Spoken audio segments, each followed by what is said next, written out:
20 गायी असायचे, वाढत वाढत आता 250 तिथं गायी झालेत. ते गायींचा प्रश्न आपण कायमस्वरूपी मार्गी लावणार. जे गावांमध्ये एसटी बस बंद झालेत ते सगळे एसटी बस आपण परत एकदा सुरू करणार. आपल्या मुलींना मुलांना एसटीची सोय आपण करून देणार. जे 3 वर्षापूर्वी एसटीची सोय बंद झाली ती आपण परत एकदा सुरू करणारे, नवीन बसेस आपण देणारे आणि आपल्या लोकांना आपण सोय करून देणारे.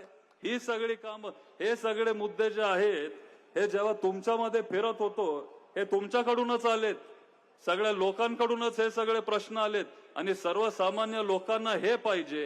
हीच तर तुमची कामं आहेत. ह्याच्यावर आपण काम करणारे. जे बेघर आहेत त्यांच्यासाठी शासनाच्या मदतीने चांगली घरं आपल्याला कसे देता येतील, जे आज रस्त्यावर राहत आहेत त्यांना एक स्वच्छ चांगलं घर आपल्याला द्यावं लागेल, हे काम आपण करणारे. आज अनेक महिलांना शौचालय नाहीये. ही लाजदायक गोष्ट आहे की बारामतीत असून पण महिलांना शौचालय नाहीयेत. आपण महिलांना मुलींना विशेष करून चांगले शौचालय गावोगावी आपण बांधून देणार, म्हणजे त्यांना बाहेर जावं लागणार नाही. हे सगळं काम आपण करणार आहे. मुद्दे तर अनेक आहेत, बोलण्यासारखं भरपूर आहे, पण सगळ्यात महत्वाचे हे जे प्रश्न आहेत हे लोकांकडून आलेत, हे तुमच्याकडून आलेत आणि ही महत्वाची कामं आहेत. ह्याला आपण शाश्वत विकास म्हणतो आणि ह्याच पद्धतीचा विकास आपण करणारे. पवार साहेबांनी लोकांची कामं केली, त्याच्यामुळं आज पण ही बारामतीची जनता ठामपणे पवार साहेबांच्या पाठीमागे. आता 2-3 गोष्टी मी आपल्या महाविकास आघाडीच्या जाहीरनाम्याचे मी तुम्हाला सांगतो. परवा आपला जाहीरनामा प्रसिद्ध झाला. तुम्हाला जसं वेळ मिळेल तसं तुम्ही निवांत ते वाचू शकता. पण 3 महत्वाचे मुद्दे मी तुम्हाला सांगतो. एक म्हणजे मोफत एसटी प्रवास. आपल्या सगळ्या बहिणींना मोफत एसटी प्रवास महाराष्ट्रभर आपण देणारे. 5 गॅस सिलेंडर आपण 500 रुपयाला देणारे. आणि सगळ्यात महत्वाचं 3 लाख रुपयाची कर्जमाफी शेतकऱ्यांना आपण देणारे. 3 लाख रुपयाची कर्जमाफी. आणि जर हे कोण करू शकतं तर साहेबच करू शकतात.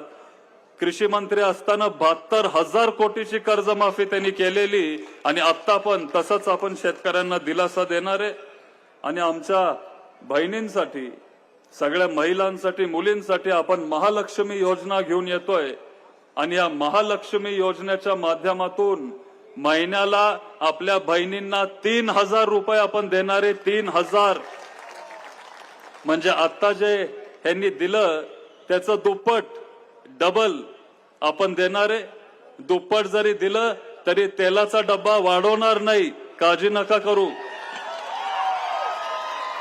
खोबरं, डाळी, तेल आम्ही वाढवणार नाही, हे मी आज तुम्हाला सगळ्यांना सांगतो. आणि महत्वाचं म्हणजे शेवटी पवार साहेबांचा स्वाभिमानाचा विषय आहे. कधीच आपण भाजपला इथं स्वीकारलं नाही, महायुतीला कधीच आपण इथं येऊन दिलं नाही. आणि जे आपल्याला सोडून गेले ते महायुतीमध्ये गेले.